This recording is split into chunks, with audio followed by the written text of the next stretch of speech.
preface this letter to J.J. Vallow with a little bit of context.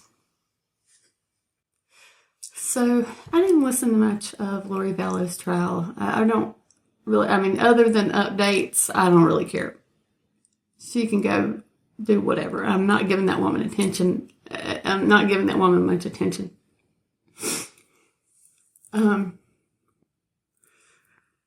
Other than just updates. So, I'm sorry I'm holding my phone. I don't mean for it to move so much, but I'm working on this letter right now. And I just want to let y'all know that I did watch Chad's trial. I hate watched it mostly just because I did, because of how weird he was, and I did kind of want to know the whole story. I wanted to know more. I know it wasn't the whole story, but I did want to know more about the case, and for some reason I was really attracted to it. And I've been watching it. I'm so sorry.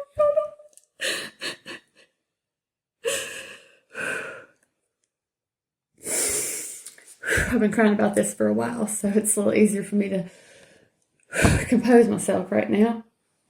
As you can tell, I've been crying for a while. So,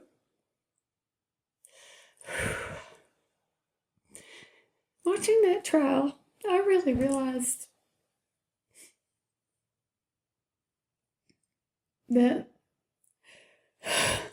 there were 3 times in my life that I was almost murdered. Twice by my parents and one by a partner. And seeing Chad get sentenced to life was very validating. But now I'm having to process those things.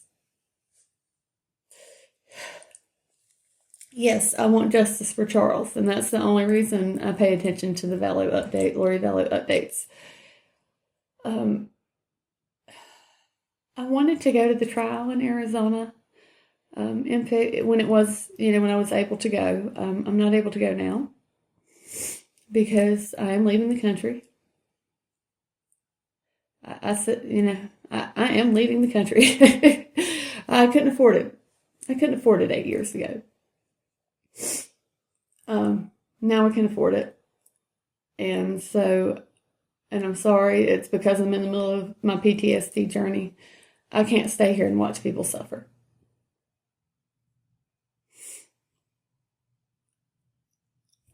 Beyond that, let's just say I was almost killed at 3. I could have been killed at 11, 12-ish. I want to say right before I turned 12. I think that November. And then when I was about, I want to say 20. And I'll go into those later. I don't want to trigger anybody too much. But so the 3 of them, JJ, Tylee, and Tammy, their stories became really close to me.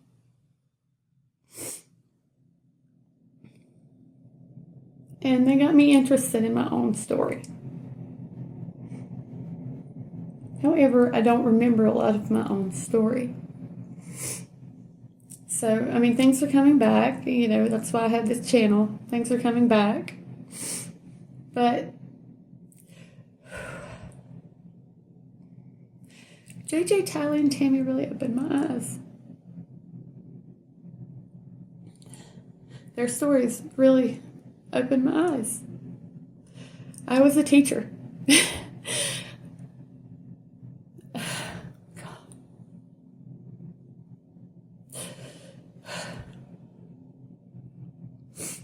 I was a teacher and a tutor before I was an assistive technology professional, and I just,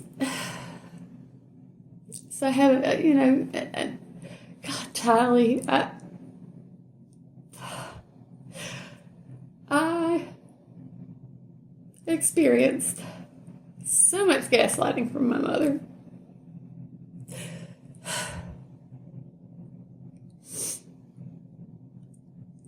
being held back a lot.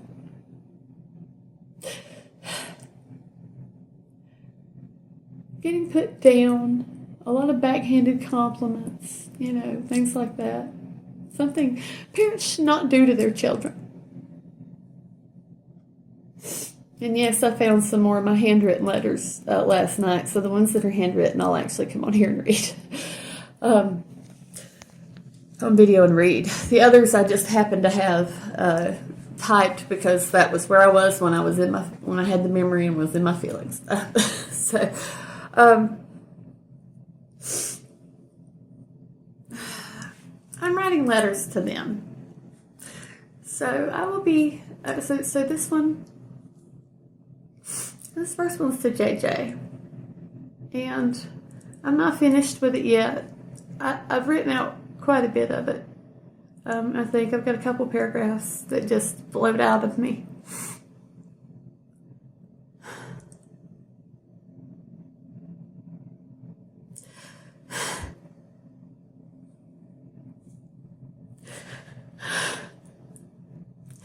It just really sucks when it's too late to do anything, but you also know how they felt.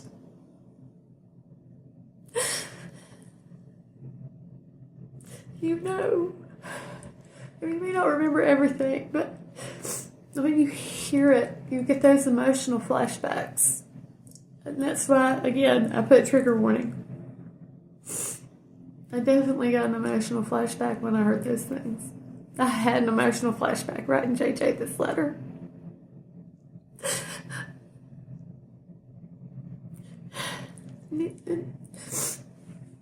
I'm just going to stick to JJ now because I'll get into Tammy and Charlie a little more later with their letters.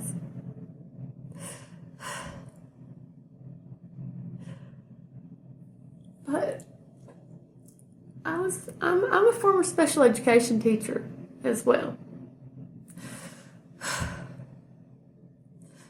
So this one, and I did pre-K through 12. So I've worked with all ages. I've worked with all ages of kids with varying degrees of differing categories of disabilities. I've worked with all ages of humans with different varying categories of disability in my assistive technology work.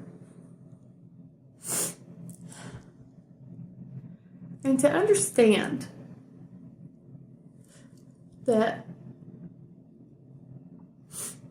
and I know not all of you may know this or may think this, but he knew what was going on. And if you knew JJ, please let me know. I have a feeling that he and Tylee were both truth tellers.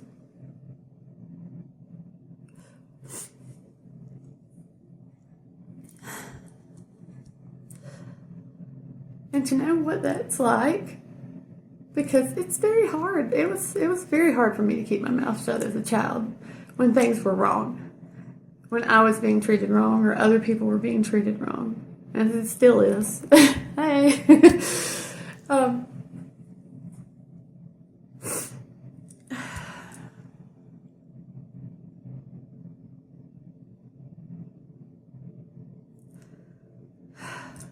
I just don't understand it.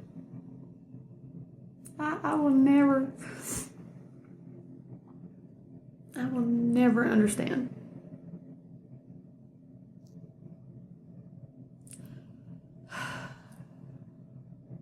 It makes me angry. It breaks my heart.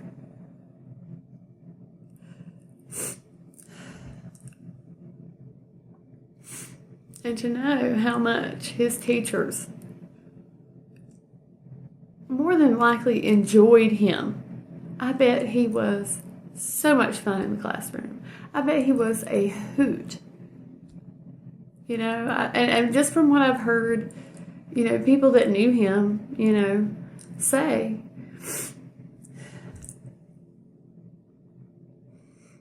and videos that I've seen from him, I I would have had so much fun with him in my classroom.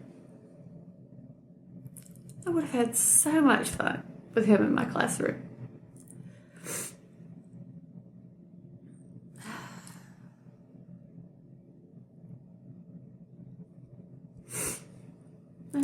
I'm sorry. I just wanted to give some context.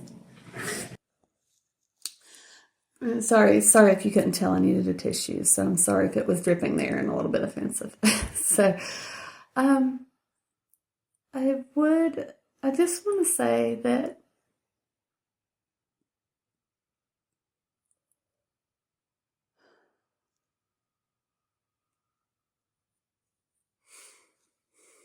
children are not valued enough in this world.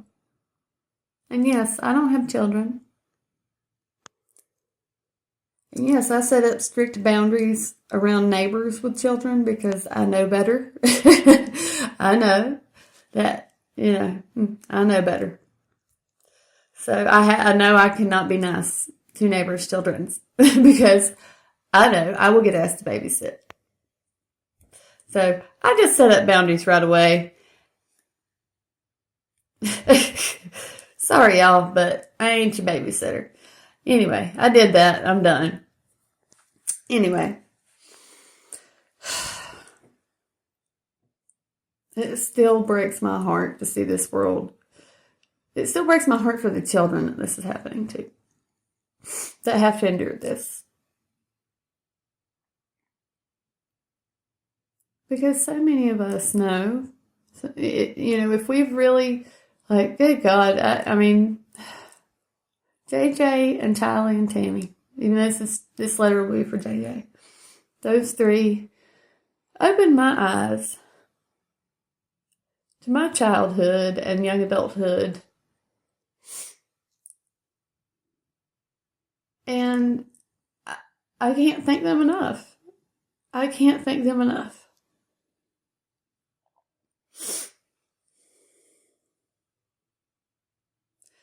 They've helped me keep toxic people away from me. So, yeah. This one's for JJ.